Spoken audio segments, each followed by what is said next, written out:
Thanks for joining us here halfway through Baseball Corner. We just witnessed the Cubs win 5-3. We've taken 3 out of 4 against the Reds. And the Cubs also, as another good milestone, is that they scored 36 runs in their last 2 games prior to this 4th Reds game, which was their best stretch since 1897 when they were the Chicago Colts. Brendan, do you remember what you were up to back in 1897? I was contemplating the universe and yes, and when would be best for my arrival. Yes, but considering the current state of baseball, I was following the game on Reddit while you and I were both sitting on Skype waiting to talk to each other, even though we were both available, and Skype just didn't tell us. No, I love those updates. Those are fantastic.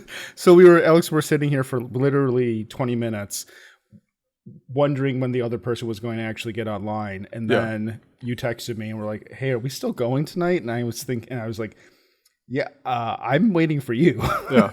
And then we took pictures of our Skype window and we're both green. And it's like, what the heck is going on here? We are kind of in the summer of blockbuster corpses. It's a graveyard. Blockbuster. Oh, it's terrible. It's the state.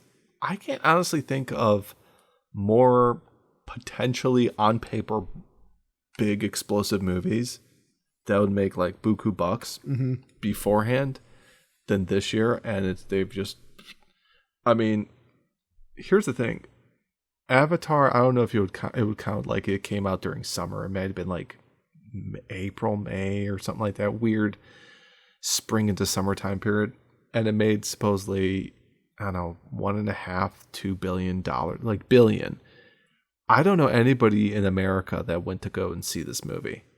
I think Disney was just cooking the books, which is funny to say for a movie that obviously is like a Fox film.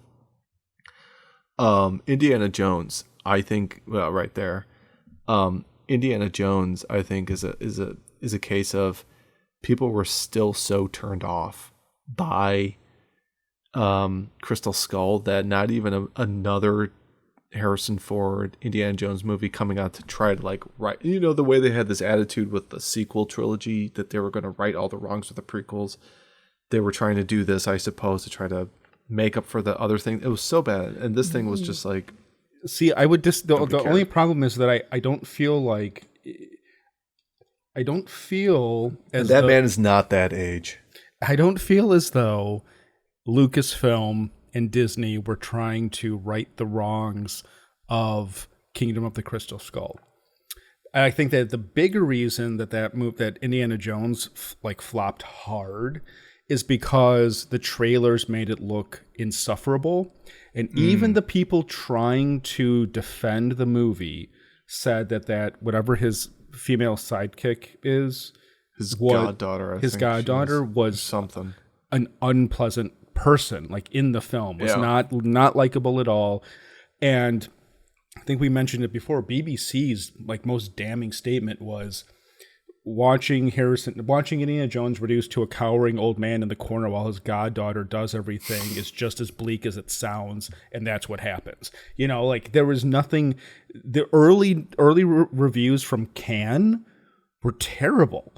I'm surprised they put this at Cannes. That's how has Cannes basically become like modern day Las Vegas, where it's nothing but like fat, like tourists and buffets. I don't know about that. I do know that that Disney and Lucasfilm are delusional about their properties now, and everything that happened with Indiana Jones is proof of that.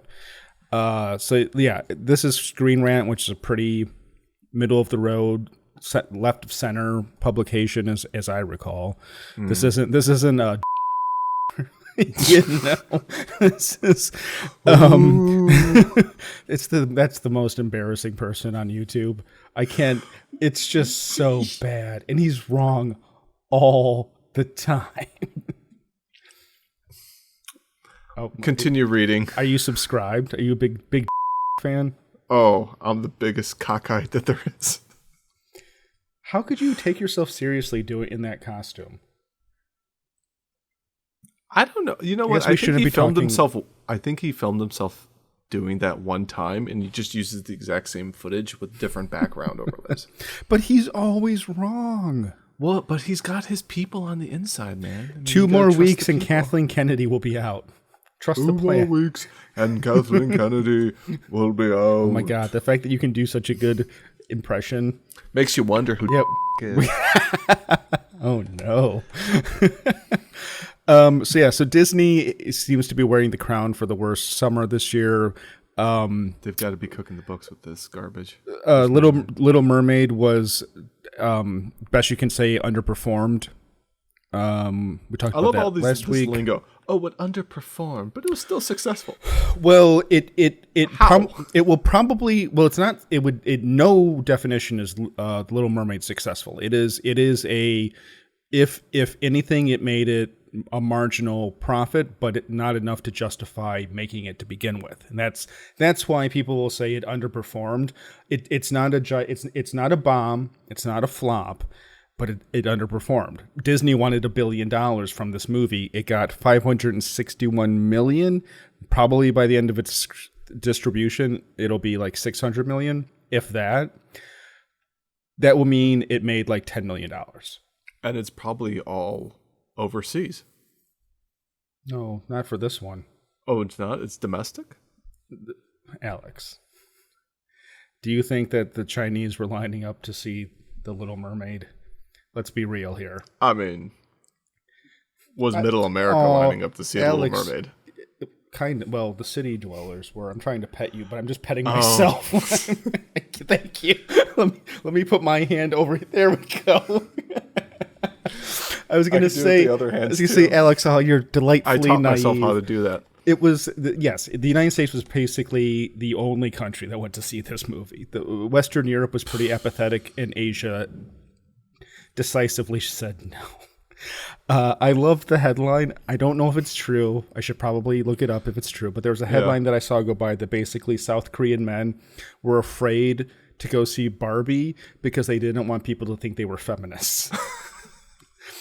And I was like... it's a growing problem in that country, by the way. South Korean men won't go see Barbie. Let's see. I mean, American men won't go and see Barbie. It is real. Oh, I love it. Barbie movie flops in South Korea. See, here's the other thing. The fear of being labeled feminist is real. Barbie movie. How deeply entrenched is Barbie within the pop culture of South Korea? Well, then you run into the other issue that it's so hard to parse information in 2023 because these headlines, they were pushing about Ghostbusters 2016 being a flop and that American men were so sexist and what was that movie, that really terrible movie, Charlie's Angels. Charlie's Angels Redux. And it started off with that director being like, Elizabeth Banks. Yeah. Elizabeth Banks was like, "Man, going to my movie's not for you." And then when it flopped, she blamed men not going to see her movie.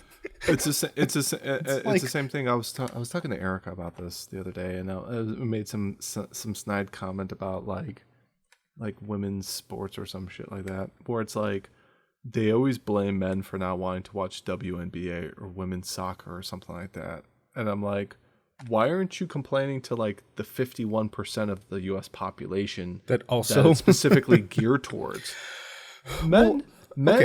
We love watching women's sports. Pretty much just collegiate volleyball. Pretty much just. My point though is that so like 2016 Ghostbuster flops. Mm-hmm. It's because men didn't go see it. Yes. What's it called? Charlie's Angels flops because men didn't go see it. Barbie is a gigantic success because.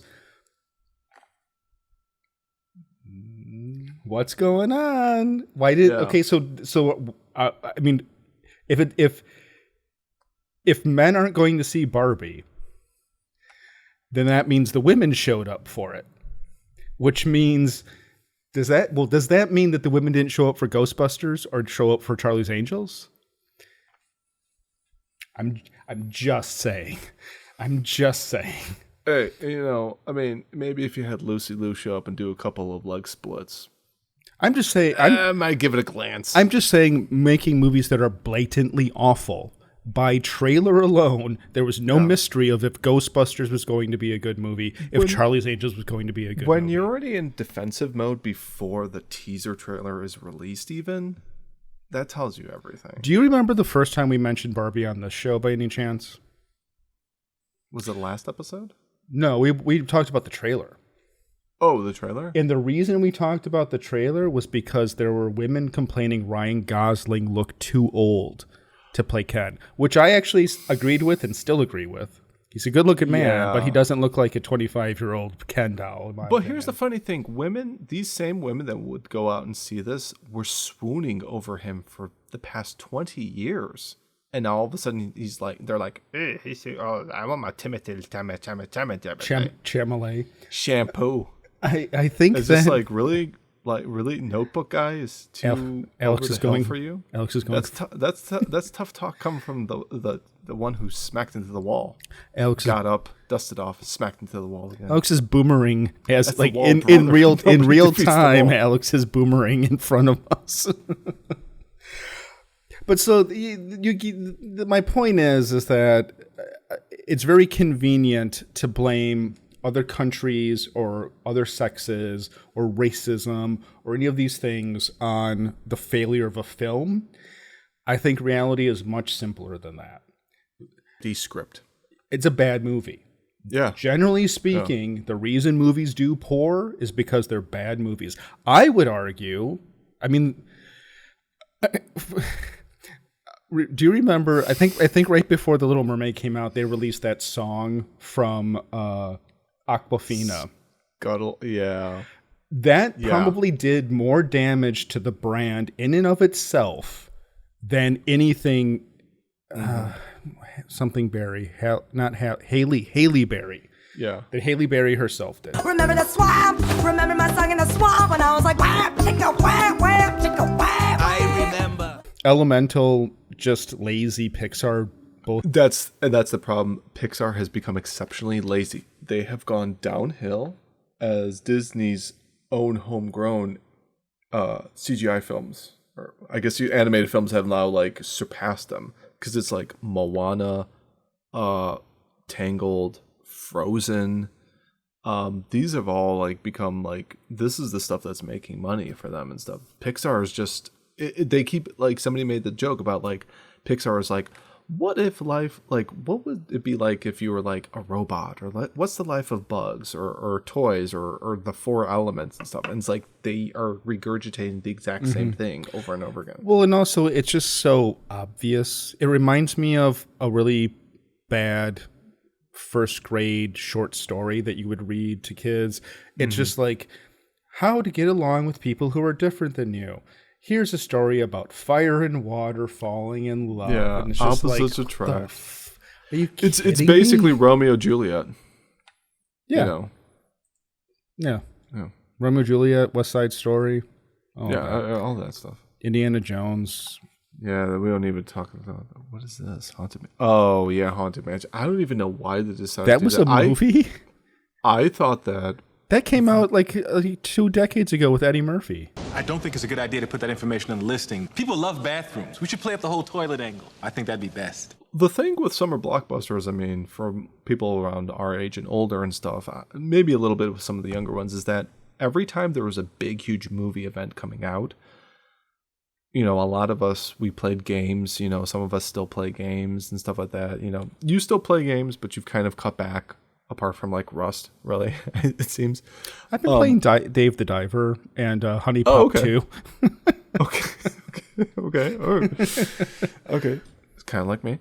But what's interesting is that back in the day, they always tried to do a lot of multifaceted promotions for a big movie film. So like, remember, I'll just go through it. Jurassic Park. When the original Jurassic Park came out in 1993, they had the promotions with McDonald's, where you had the collector souvenir cups. They had clothing. They had all this merchandise. And one of the things they would always do for a lot of these movies was make a video game adaptation that would come out either right before the movie, so you kind of already knew what the plot was kind of, or like right after the film. And I remember the Jurassic Park ones were actually pretty decent. And they would do later on. I enjoyed playing the ones for like Stargate. I would rent them from Blockbuster. The Judge Dredd one was one of probably the best ones I'd played. That was a movie tie-in thing. Yeah, here's another thing for the Marvels, which that's direct to Disney Plus, no matter what they're going to try to do. I was looking to see what the Happy Meal tie-in right now is, and if it's the Marvels, that's just kind of pathetic. When is that coming out, though? I don't know. Wait right here. Keep this filming. Okay. Don't you hate pants? What the fuck is that? Go back to the Happy Meal. Oh, that's what you. So it's this. Yes. So you got that. When did Nicholas you get it? got it from daycare. I guess she took him to like McDonald's and they have the toy. There she is. Wait, move it and keep it in front of you. There you go. There we go. Yeah. When is this? Isn't this coming in theaters in like 3 months? McDonald's apparently is just trying to offload this stuff that they know is not going to get people to come in. November. The Marvel's toys. It reminds me of the Star Wars toys, where they were just like, get them, just get it. Her model in the picture is different from this one because this one's got like these clear globy things and stuff. Do they come off? They must come off. This is what it does. There's a button on the back of her head. This is what she does. Oh no! Remember when I told you the augmented reality thing with the smartphone for like Sing 2, and it was just a cardboard. This is just as pathetic as the Immortals toys, and he's got one of them too from the Happy Meal. Do you remember the Super Mario toys at McDonald's? You mean the toys that used to be good? That actually did different things. Stuff. They all did different things. Oh man! I showed Erica a picture tonight of these old Nickelodeon toys from the 90s, and there was like a microphone. It was like a green and purple microphone that the kids have at her parents' house that they play with. And then there was like the clapper. There was like yellow hands that clapped, and you pulled the trigger, and the hands would clap. It was like, it's going to sit on my desk now here. As a reminder of shame and oh god, the toys when they re-released Sleeping Beauty into theaters back in the 90s, the toys that McDonald's had for them were phenomenal. They were simply amazing. And it's like, this is what we're at right now. And I don't know what, like, I guess it's supposed to light up or do something. There's like a tab that I guess they connect or something. Nobody's going into stores to get this stuff, guys. I mean, come on. But going back to the thing is that video game tie-ins used to be a very commonplace, apart from McDonald's toys and other stuff. And it feels like they kind of continued into the 90s to the 2000s. There was like a lot of the Spider-Man games, I remember, was the big thing. Some were those tie-in games though, or were those? There were tie-in games to the Sam Raimi films. I don't know if they got into the Andrew Garfield ones, but I feel like I think there was a couple for like the X-Men movies, the Wolverine movie, maybe the first Wolverine movie, and then probably in like I would say like probably early 2010s, maybe as late as the mid 2010s, they kind of just quietly went out to pasture and stuff without much fanfare.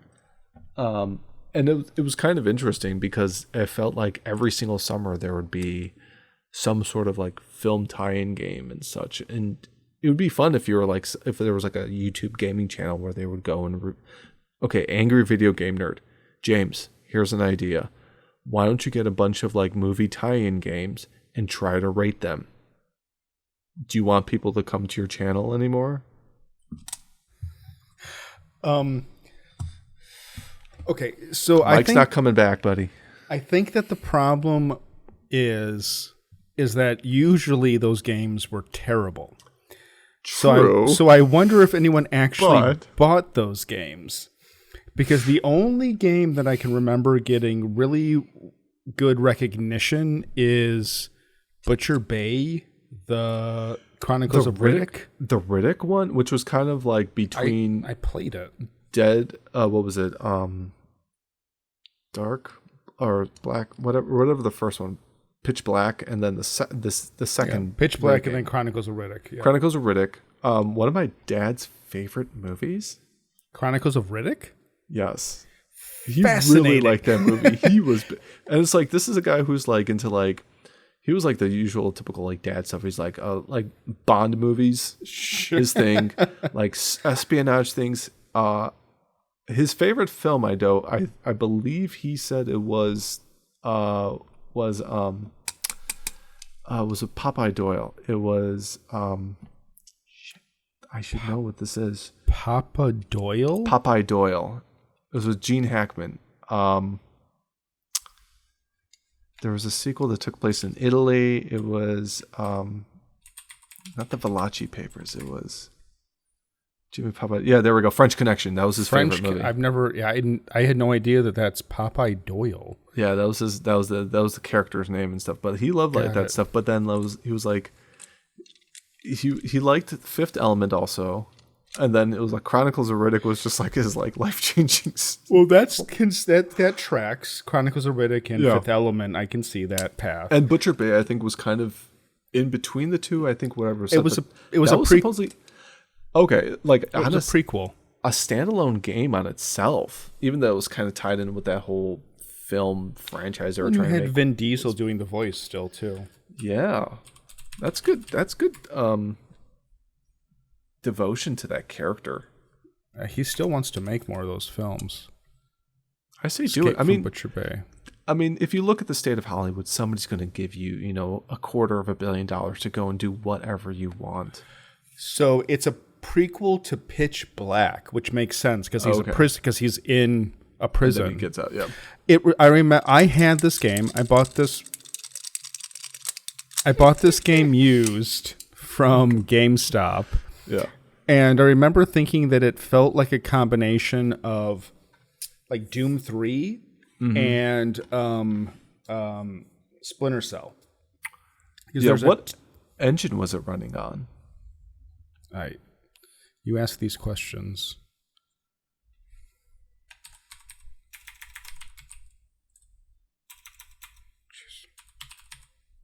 It doesn't. I have no information on Wikipedia about the engine.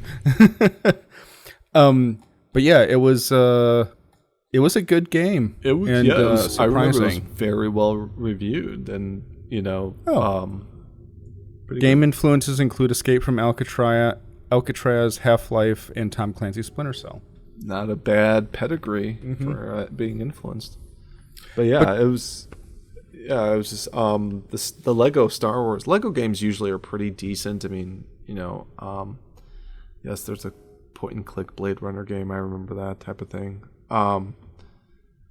Let's not talk about that film. Well, not the film, but the video game. This is the 10 best movie tie-in video games. I've seen stuff of the Wolverine movie. It's just Die Hard. We're not talking about the movie, Alex. I know. No. I'm talking about the game also. I've seen clips from the game itself, and I'm like, I don't know about that, guys. Lord of the Rings games, Die Hard trilogy. Played it once in an arcade in Wisconsin Dells. See, Enter the Matrix. Yes, I did play this because it was from Blockbuster. I did. How did you know that I rented it? Because I rented it from Blockbuster also.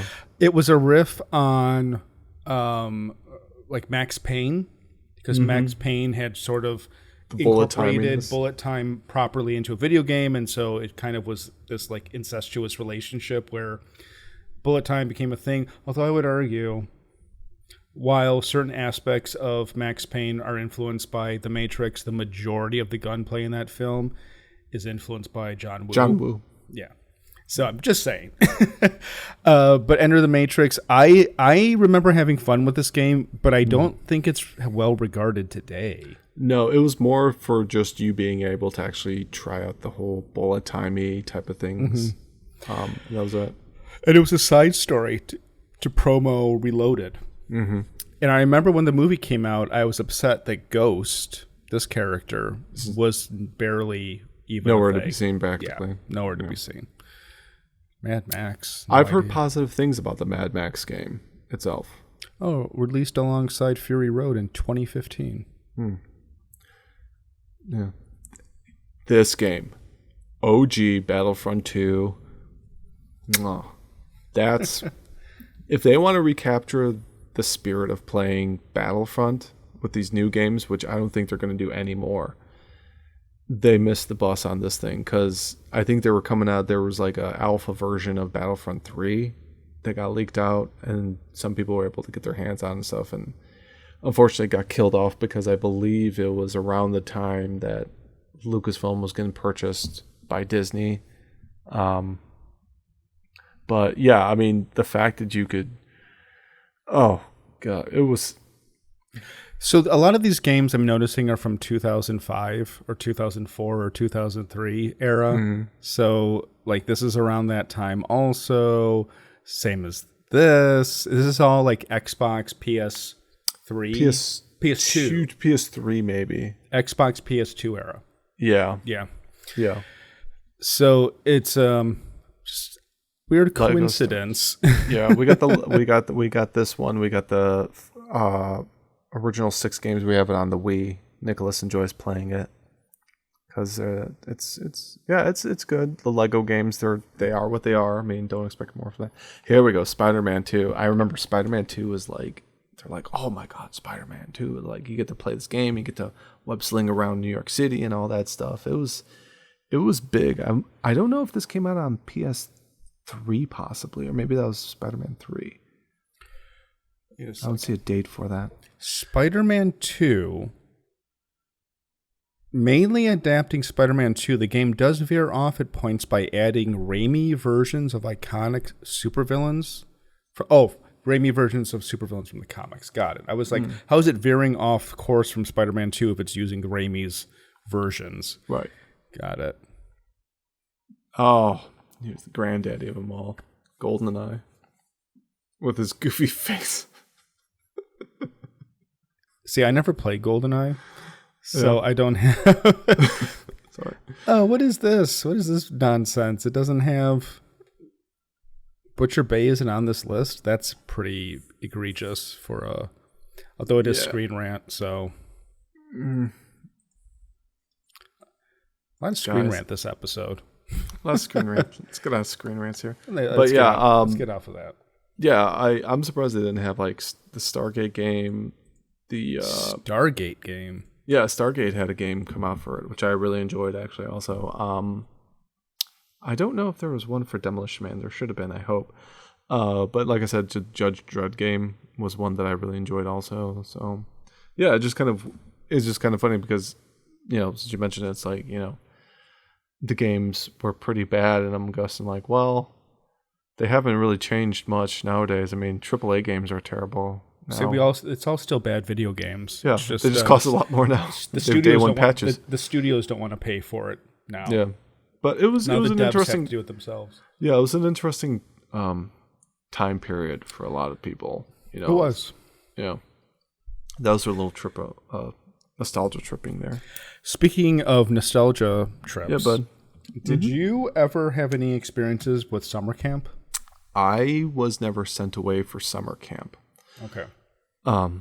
There's an interesting meta universe explanation for that too, but no, my parents never sent me or my brother away for summer camp. I think he did a basketball camp one time at our old high school. Me? No, my brother. Oh, your brother? I also he did basketball with our old algebra teacher who was hosting it. I did too. Oh, you did too? Oh, okay, cute. Let's see. How much old? Your brother's 36? 4 years younger than us. So 36. Yeah. Now I know how Alex remembers his brother's age. He just says 4 years younger than me. So I definitely wasn't there at the same time he was, but I got forced to go to summer camp, to basketball camp, which was like 5 days. It was 1 week from probably like 9 a.m. to 5 p.m. or something like that. Yeah. And I remember I was a husky young man, and every day would turn into shirts versus skins, and I was like, come on, bro, don't do don't do this to me. And then they were like, oh, we're doing it. So Oh, we're doing it. Very early humiliation stuff. I actually, if we're going to count that, I did do our high school's football camp. I had no idea. Look at all these Yeah. secrets we're discovering. It was, I'm guessing it was the same year you did because it was on. I was doing the summer of freshman year. I mean, I was there like in July. Okay. I think I might have done like maybe around the same time or something like that. I may have been pretty young. Yeah. I may have been in like 7th or 8th grade, actually. I had finished 8th grade. It was summer between 8th grade and our freshman year. Because I played basketball in grade school. And so my mom might have been like, you need to work on your skills, young man, and sent me away for this godforsaken. And then she was once surprised that I didn't want to go to our high school afterwards. But that's not the type of summer camp I'm talking about. I'm talking about the true American summer camp. Oh, where you the go deep woods of upstate Michigan or Wisconsin. You go sing Christmas parts of carols, you Minnesota. camp outside, tell ghost stories. Camp Anawana. We hold you in our hearts. Is that The Simpsons? No, it's Salute Your Shorts. Oh. I don't know. That was a cable channel, Brendan. Did you have cable growing up? I did not. I didn't. I was specifically not saying that this time because you always give me. Salute Your Shorts was a show. Salute Your Shorts was a preteen aimed series from the early '90s about a group of kids that were spending a summer at a summer camp in the woods called Camp Anawana, and the funny stories and hijinks that go on with it. And it's a very endearing show to me that I enjoyed watching when I was a kid and stuff like that. Yeah, but you never had your own camp experience. Not even like a lived date. it. I lived it through Vicariously. Sponge and Bobby Budnick and Donkey Lips and Pinsky and Because I didn't have going to summer camp, like being sent away and spending 3 weeks or something weird like that, which I guess people do also. I had, when I was a Cub Scout, I had the usual dropped off at 9 a.m., picked up at 6 p.m., but it wasn't basketball camp. It was archery and crafts, and I remember we had marksmanship, but it was with BB guns. And I remember buying a pelt at the trade store, and do you still have the pelt? Probably not. It was rabbit though. It was a very soft rabbit pelt that was $5 that I bought. Oh, was it real? Or was it like It was faux? real. It was Oh, real. It was a real rabbit pelt. I've got some in the backyard. I mean, if you want to, bring your not- BB gun, and you could take the boys out there. And That camp was actually, I was probably 8 years old. And there was one day where we went to different stations, and one of them was about like, I don't know what they were doing, but I was kind of like not feeling it. It was something about killing animals, and I was just kind of like, meh. And I remember the guy looked up at me and he was like, "You're not interested in this, Brendan?" And I was just kind of like, eh. And my classmate / scout mate looked at him and goes like, "Brendan doesn't like to kill animals," and like everybody laughed at me. That was the experience. It burned into my psyche of like every kid. And then this other boy was like, "Why don't you like to kill animals?" This could relate to another topic we might want to discuss. yeah, But like that was a very strange encounter. But no, I never got sent away for camp. And that feels like a very affluent New Yorker thing to do, in my opinion. It kind of is. So to fill you in, so like a lot of Ukrainians that live up in parts of, well, including Canada, like Dauphine was where most of them kind of coincide. Like Yonkers, New York, they got some in Parma, Ohio. There used to be a lot in Hamtramck, Michigan, but they kind of petered away. Chicago. There are pretty much like 2 youth camping type of scout organizations. There's the one that's a true scouting organization is called PLOST, and it's an acronym for something.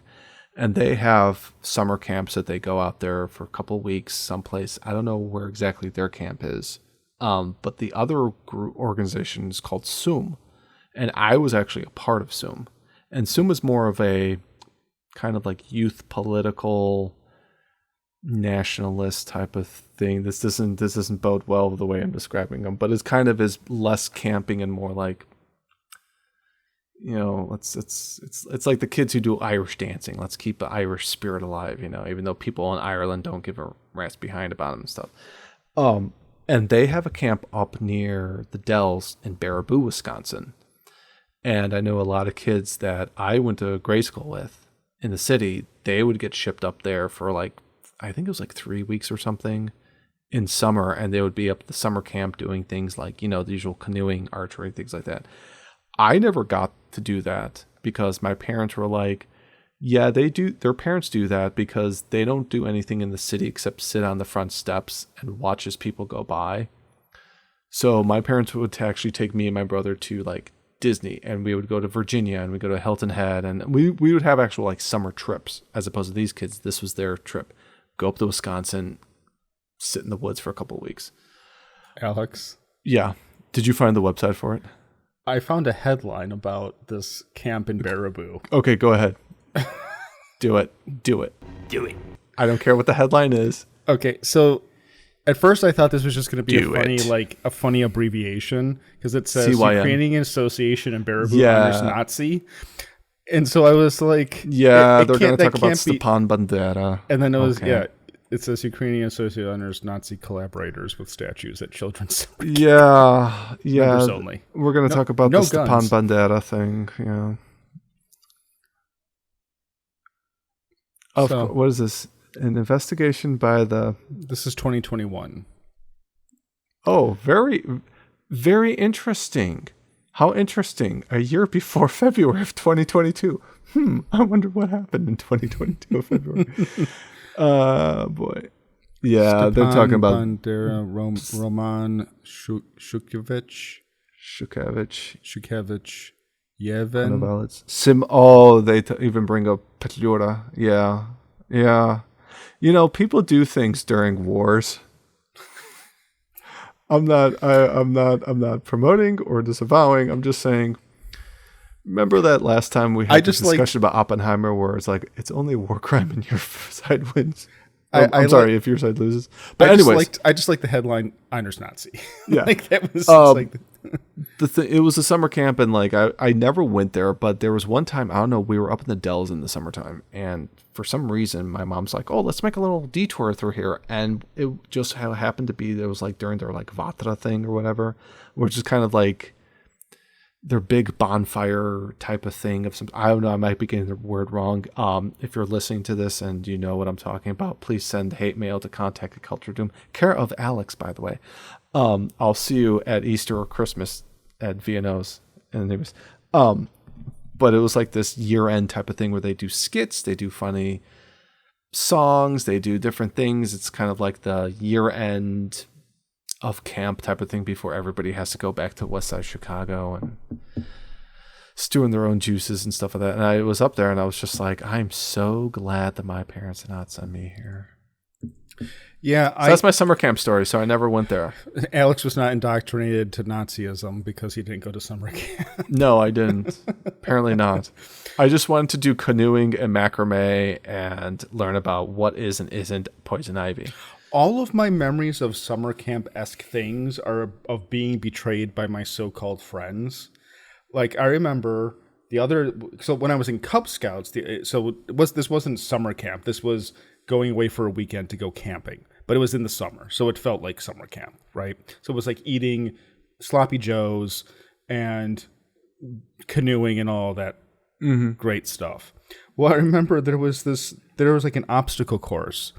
And the two other kids in my class and were like, we're just gonna like have fun and like not try to like be really aggressive about getting through the summer this obstacle course. And I was like, okay, great, because I'm gonna suck at it. So let's just have fun together, guys. We're all in this together.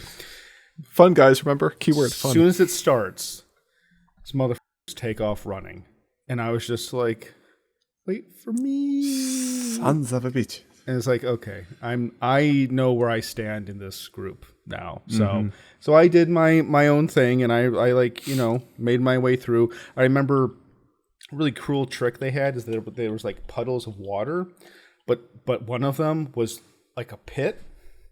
So I took a step into this puddle and fell up to my neck.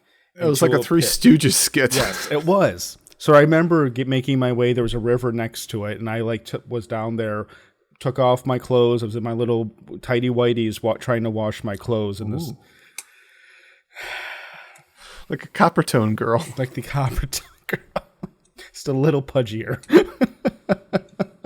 Alex, before our final segment tonight, I want to show you a little 1-minute clip from an anime called Insufficient Direction, which is a sort of a biographical interpretation of Hideaki Anno after he got married.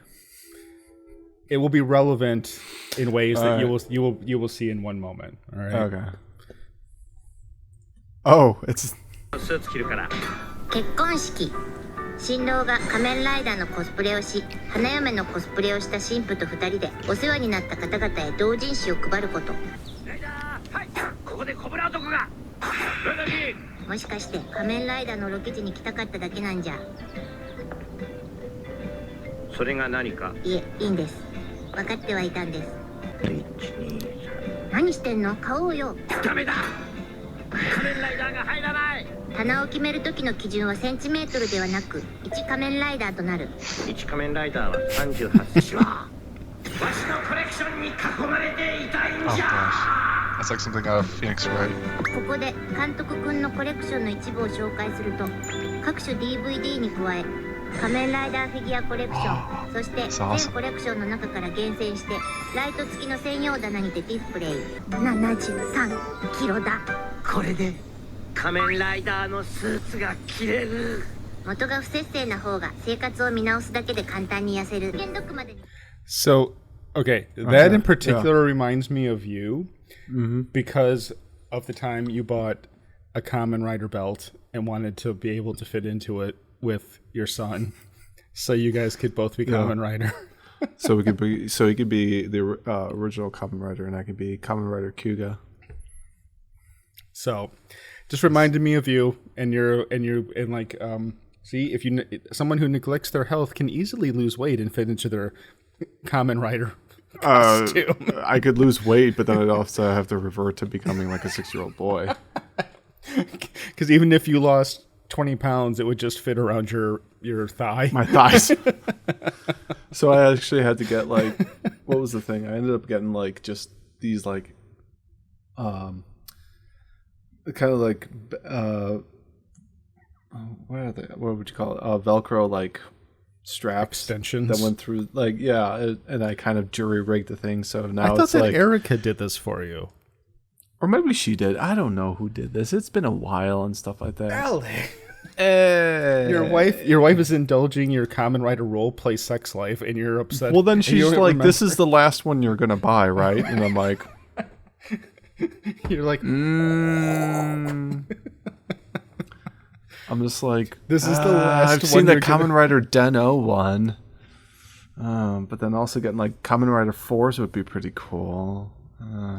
So clearly, Alex and I watched Shin Kamen Rider this week, directed by everyone's favorite Japanese auteur, not Akira Kurosawa, Hideaki Anno, Japan's second best auteur. Japan's second best, yet somehow Anno became weirdly mainstream in terms of like celebrity.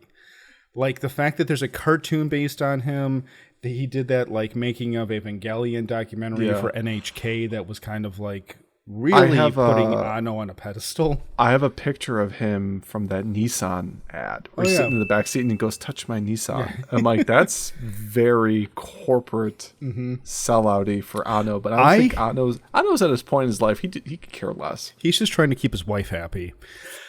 I have a video. She'll let him buy Kamen Rider stuff. When the last Evangelion film came out, I think they like had like an auction, charity auction, or a grand prize of a Evangelion final poster signed by all of the members of the staff. And there's video, Kara? Studio Kara, and there's a video of him signing his name, and he does this little king symbol, which is from Nadia, Secret of Blue Water. And then he stands up and he walks away, and he's wearing like $400 Prada loafers. I've seen, and I know exactly what shoes those are because I think they're really cool. And I'm watching Anna walk away, and I'm like, this is the man who like didn't bathe for months. There's a video of him talking about how he fell asleep while his apartment was burning down and didn't feel like getting up because it was too much hassle. Like, this guy has become a fashionista with his 450. This is fine. Exactly. He was just like the guy who did weird, like, weird anime, super auteur, like I don't care about my body, I just care about the art, that kind of guy. And now he's walking around in $500 designer clothes. I realized my price went from 400 to 450, 500, but Is it like the David Lynch of Japan? kind of, because David Lynch will do like Gucci commercials and you know. But anyway, yes, we watched at long last Shin Kamen Rider. Finally. I think it was from 2022 was the Japanese release date, and now we're a year. I think it was this year. Oh, you're right. Like March, like three. March. It was March. Like maybe like the poster says 3/23. Yeah. Oh, I didn't even look at it, but yeah, I remember it was going to be this year. And it was. It's currently on Amazon Prime, but you said it's because Prime also has it's got all the End of Eva films on there. It's got all the rebuild of Evangelion films. Rebuilds. Okay. Yep. So there's some Kara must like Amazon because that's where all of their stuff is ending up. Yeah, I mean, there's a lot of stuff like you can find on Amazon you wouldn't expect to find, but I mean, case in point, this was the one because I had given up hope on seeing it unless I could but then you're just unless like, I oh, imported it's the on Amazon Blu-ray Prime. and shared it with you. Yes. Oh yes, from Singapore. But yeah, it was. We got to watch 2 hours. Was it just over 2 hours or close to 2 hours running 2 time? hours. Yep. 2 hour runtime feature film of the Shin Kamen Rider universe. Yeah, Alex, the Shin universe is as I guess it's concluded at this point with apparently Godzilla, Anno. Ultraman. I heard that Anno has Super Sentai? implied no that there could be a direct sequel to this film. So Oh yeah with Ichimonji. not Shin Godzilla 2, which is what I want. Shin Ultraman I haven't seen, even though I think we'll get to this. Alex, what did you think of Shin Kamen Rider? Shin Kamen Rider, it's definitely something that if you are a fan of the series of the tokusatsu genre also, I think it is something that you would probably enjoy and think that Anno did a decent job with his devotion to the original concept of Kamen Rider done by Ishinomori. And also putting on his own spin, I would say, from the way he remembered seeing it as a child when it had first come out. Basically, in a nutshell, I guess we'll just do a quick synopsis. It is a story. The original series, it's based upon a manga, which is done by Shotaro Ishinomori, who wrote Kamen Rider, and then several years later ended up writing Super Sentai, which is we all known as Power Rangers here in the West. So he created two of the biggest franchises, apart from Ultraman, of the tokusatsu genres, I guess you would call it. But this was conceived by Ishinomori. It came out as a manga originally, which, if you are curious, the manga is available for Westerners. It's done the original, manga, going from left to right type of reading. This one's done by Seven Seas Publishing, I believe it is. And it's basically all black and white type of stuff with a little bit of color and stuff like that. It's very, very interesting, detailed. The film itself kind of goes along the general plot of both the manga and then also contributing some of the series itself a little bit, but I would say it's more adequate or more conclusive. It's closer to the manga than a lot of the music, though, is kind of like a slight variation on the theme musics from the series, because as certain scenes are going by, or certain types of fights with some of the augments, they call them augs in the series, and I think in the manga they refer to them as cyborgs, as shocker cyborgs. Basically, it's an evil terrorist organization called Shockers trying to control and rule the world using these enhanced humanoids that are crossbred with something like a bat or a spider or a wasp, or I think final boss is like a butterfly or something. Scorpion. There was a Scorpion is another one. The Kamen Rider himself is a grasshopper augment who basically breaks away from an organization with help from a scientist who created him, and he kind of gets sort of recruited then to have to go and fight against Shocker to defeat their plans of world domination over mankind. Alex, did you like this movie? And if you did or did not, why? Mm-hmm. I enjoyed the movie. I think I haven't seen any of the other Shin films that Anno has done. I think that he did a faithful reproduction to the manga, and then also bringing in elements, like I said, from the series, from the television series itself. That's interesting to hear, because you started off with the TV series. 81 episodes. Okay, so I believe it's 81 or 82 episodes. So which is admirable, because you, as we said before, you're more of a tokusatsu fan than I am. So you have much more literacy with this genre of Japanese pop culture. It's interesting to me that you think, or that there's more coming from the manga than from the TV show, because I always thought, as this other variant on the Shin Kamen Rider poster, which is a old photo of Anno dressed up like Kamen Rider, which he made a short film when he was in college where there was a Kamen Rider short. And so like his proclivity towards Kamen Rider, the TV show, has been documented since the 80s, on one hand, it's very cute and must be, even though he would be very flippant about it, satisfying to him to make this Kamen Rider film that he's wanted to make since he was a college student. Has got to be really cool for him. I'm shocked to hear that you think it's more in line with the comic book, the manga, than with the TV show. It is, and I don't know. See, here's the interesting. I don't know if Anno kind of went back and read the manga, or if he's just going off the TV show. But from what I've watched in the film, a lot of it goes kind of close to the actual manga itself. Maybe he went back and was like, I'm going to do it like this. But honestly, in the end, I feel like it's this interesting amalgamation of both source materials, I would say. Where in the manga itself, I think there's only like 6 actual issues that the whole manga is made up of. As far as I know.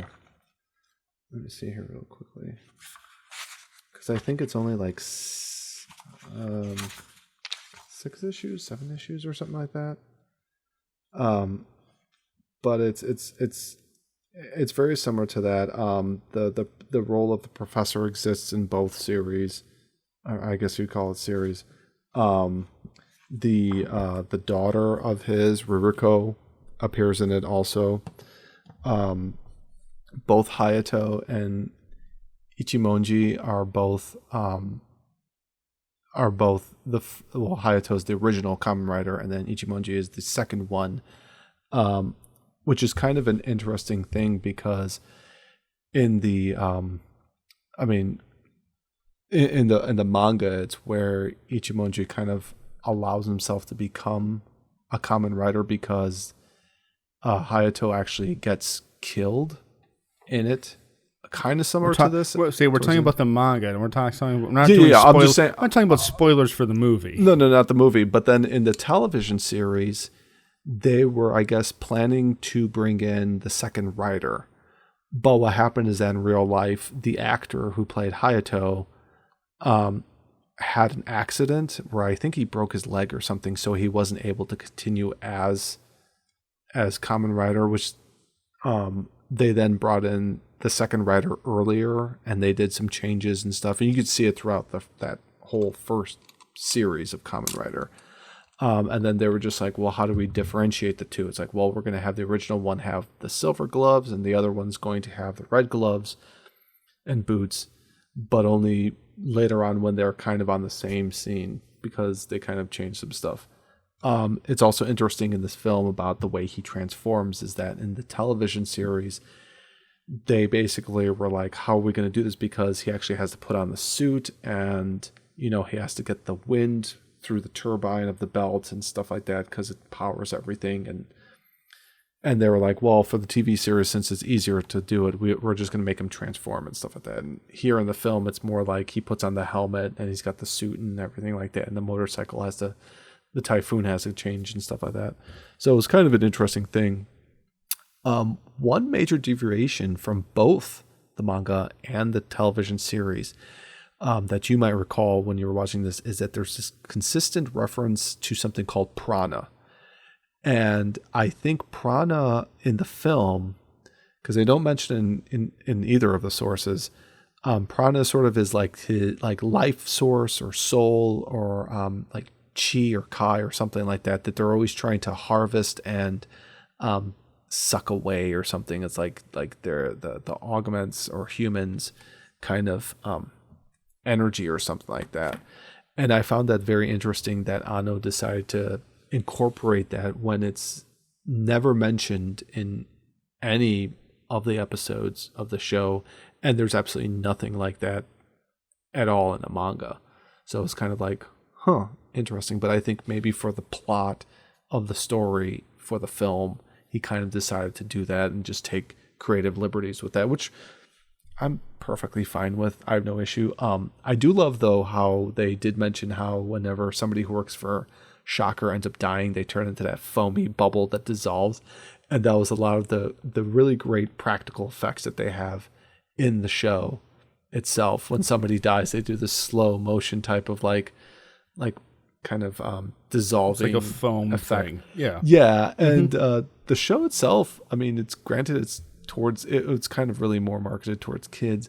There was some bloody parts of the film, like people dying, people getting killed, people getting body parts hacked off, blown up in cars and stuff like that.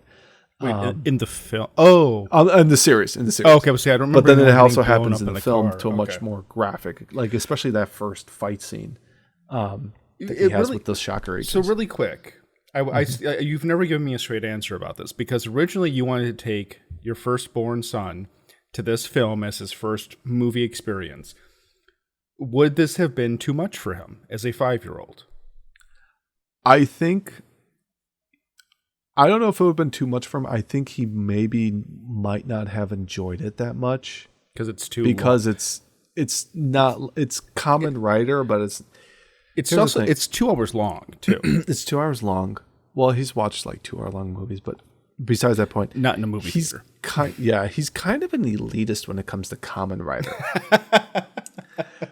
To his benefit too, because on Tubi, they have a couple series of Kamen Rider. They've got the original Kamen Rider. They've got Kamen Rider Kyuga. They have Kamen Rider Ryuki. They have Kamen Rider 01.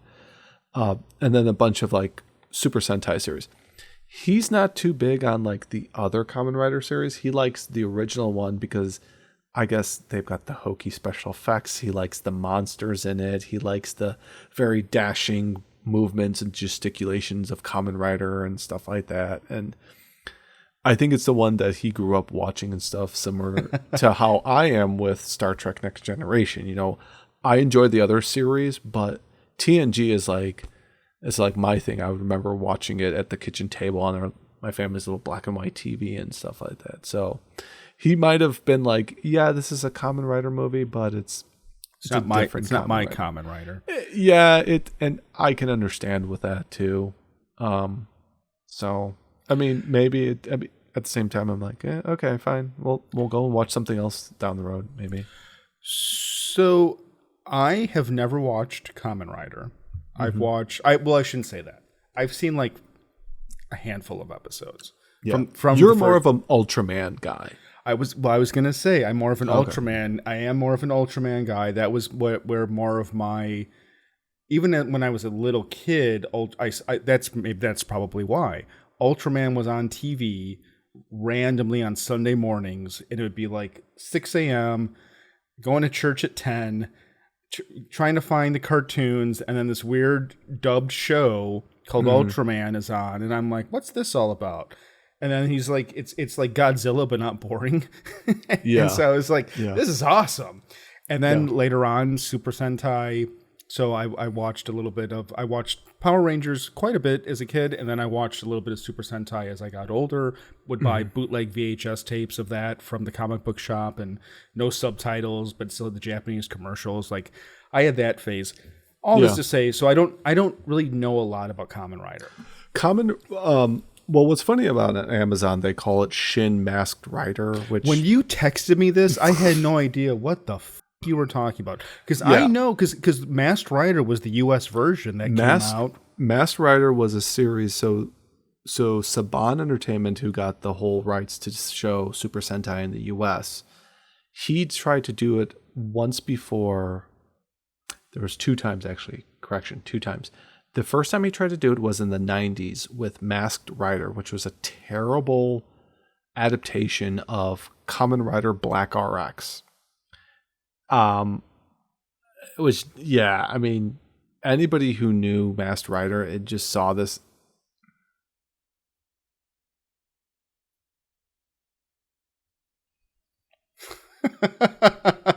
I did like the actress who played the sister.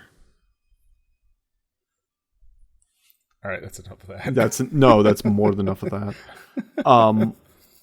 It was a terrible adaptation, and it didn't really do much. I mean, it was Saban was trying to do it with a Kamen Rider.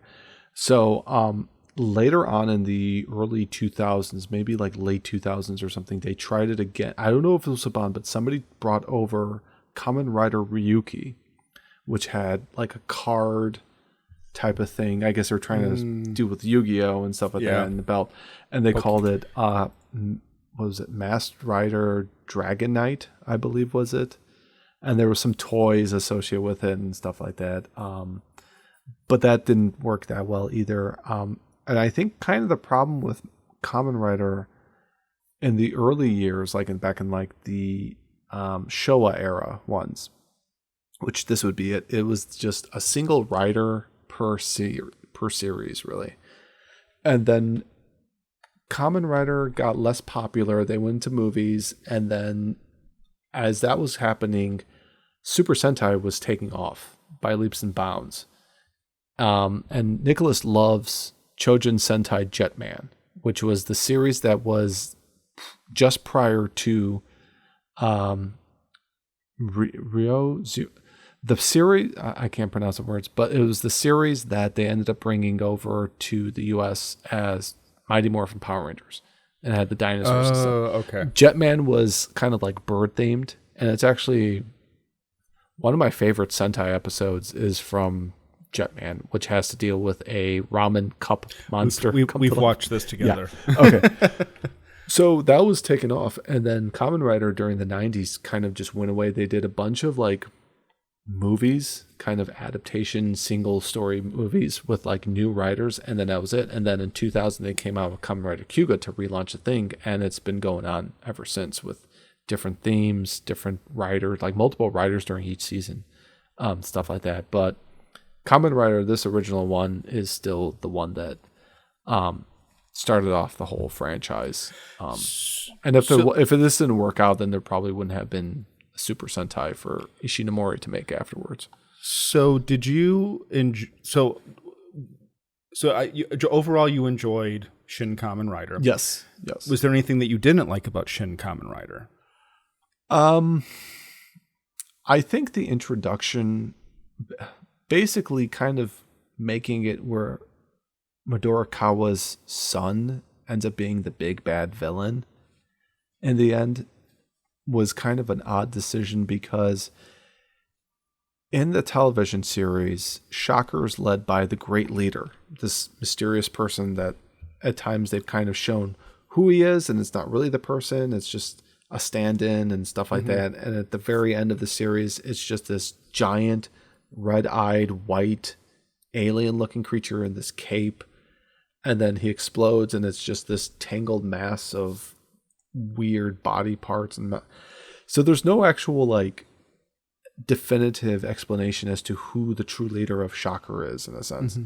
The manga has it where it's kind of this AI robot that is reminiscent of this giant gold robot from the Mega Man franchise, which I think people who are into Mega Man would know who it is. And it's like this AI computer complex that sort of is it. Well, wait a second. Here they kind of make it like a definitive, oh, this is this person. Do they, though? Because Kamen Rider at the end isn't he still fighting Shocker at the end of the film? Isn't that his whole thing? Yeah. He's like, I'm going to continue. I think this is just a side. The bad guy of this film, he's not the leader of Shocker. It's like the mini boss, sort of. I thought that there was like a little talking computer guy. Was that different from that's kind of what's well, this is the thing. It's like I don't remember. Okay. The android might be what that robot was, that AI cyborg robot in the manga. Maybe that's what he's doing, because there isn't anything like that in the TV show. There's like Dr. Death, there's Ambassador Hell, there's General Zol or whatever his name is. There's a bunch of these like kind of bosses and stuff. They kind of redo the series after like the first dozen episodes, in a sense. Well, because there was the AI guy talking to Kay at the first time you see Shocker. And then it kind of segues into the brother. Yes. And he becomes sort of the boss of the movie, but not. I don't think that he was meant to be the leader of Shocker. Yeah. I may be wrong. Like a stand. Yeah, and that's kind of the. He was just one. Because he was just an AUG. He was just he was just an AUG, and I think that's kind of Anno sort of playing to that whole thing where you never really know who the true leader of is. Because I think up until the end of the Heisei era, they kind of go through. There's various types of evil organizations that the writers have to fight against, and they kind of keep this going where they're all just branches of this greater evil, like a pyramid scheme almost. Because even towards the end, I think like the last 16 episodes of the original Kamen Rider series, they say something where it's like Shocker joins forces with another organization called Gelton or Geldon or something, and they become Gel Shocker, and their combat men are like yellow and purple, or like blue is purple. So I think it's kind of just like this kind of play. It's like, who's the true identity of the Joker? Well, we will never know, and it's probably better left like that. So I didn't love this film.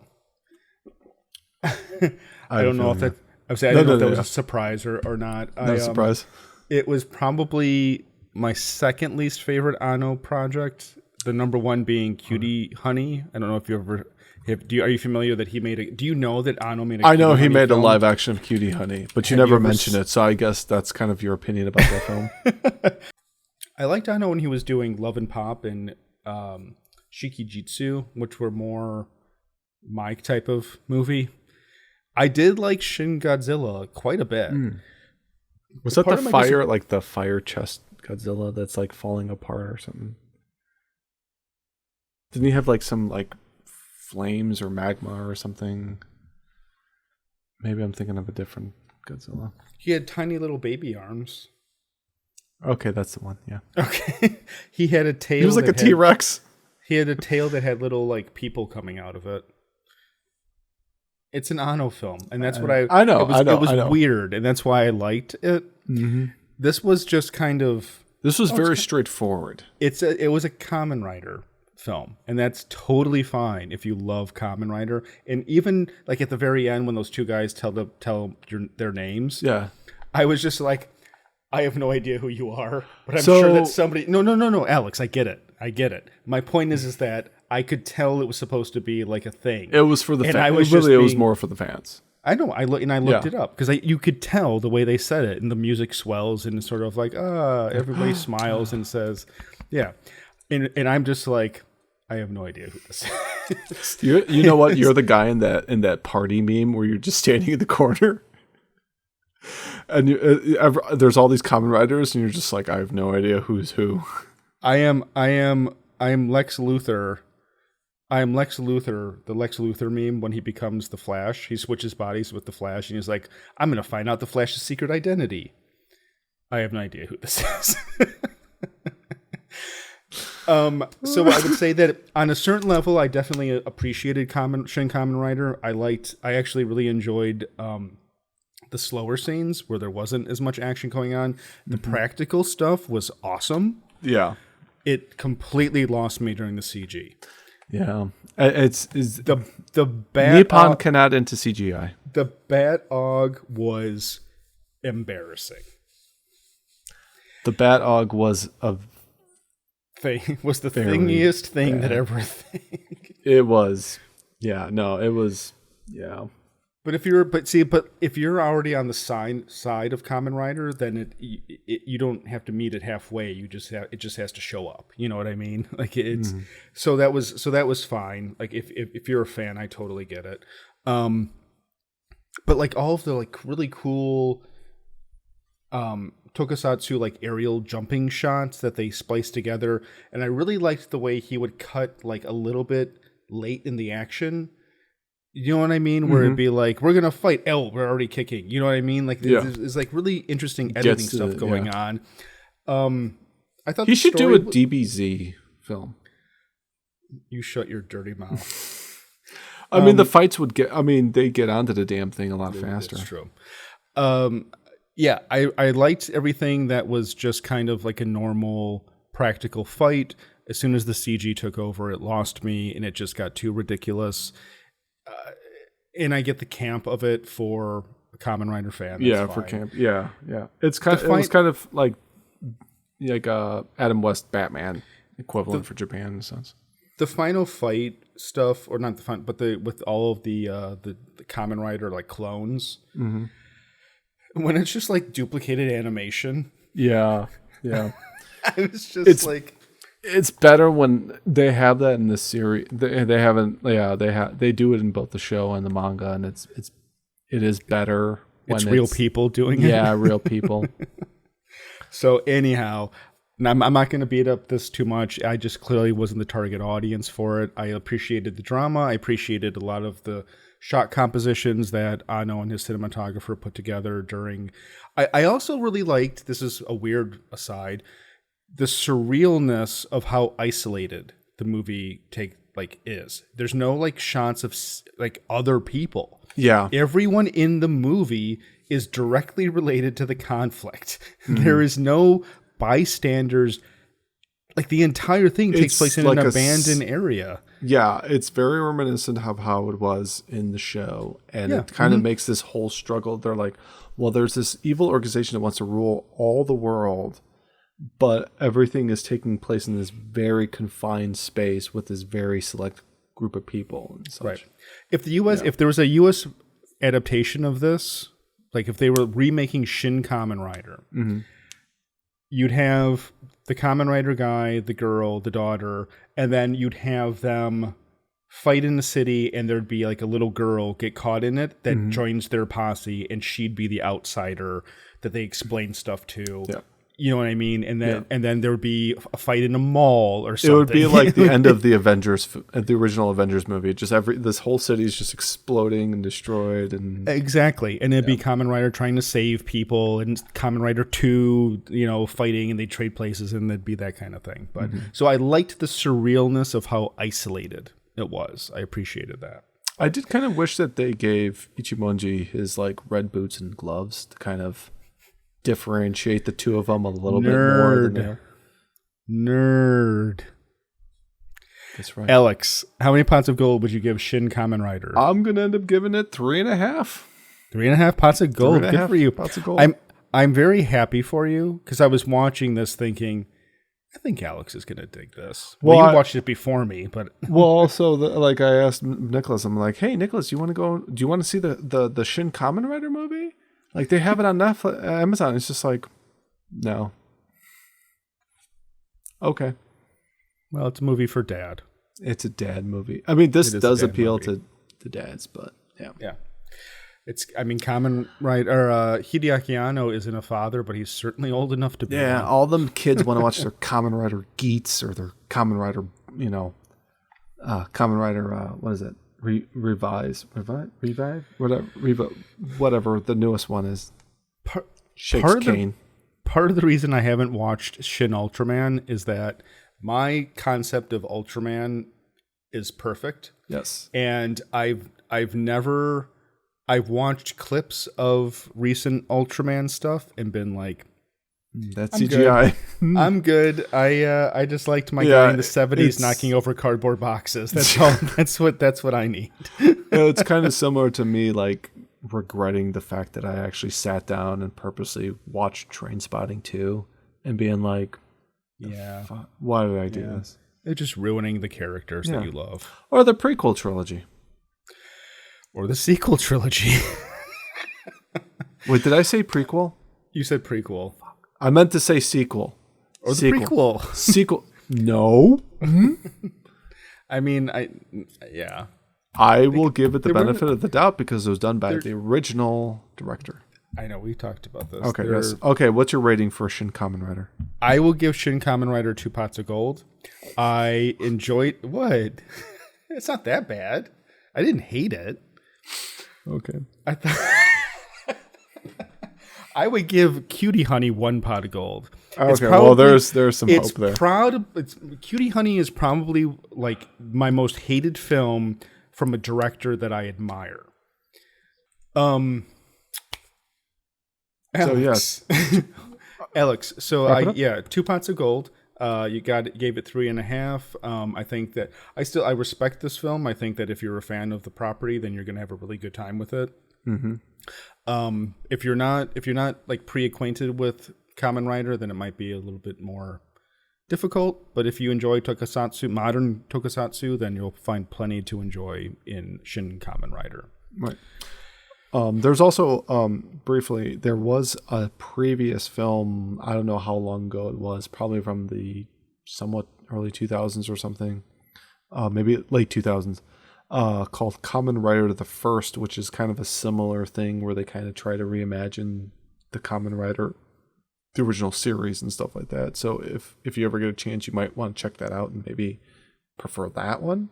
If not, then you also have Anno's take on the whole thing, which it's part of the whole Shin universe, his reimagining of those beloved shows and characters that he grew up with. So until next time, Alex, I think it's about time to wrap it up this week. It is. Thank you very much for tuning in and watching and listening, if you did, to episode 419 of Culture Doom. Until next time, this is Alex for Brendan saying do pobачення.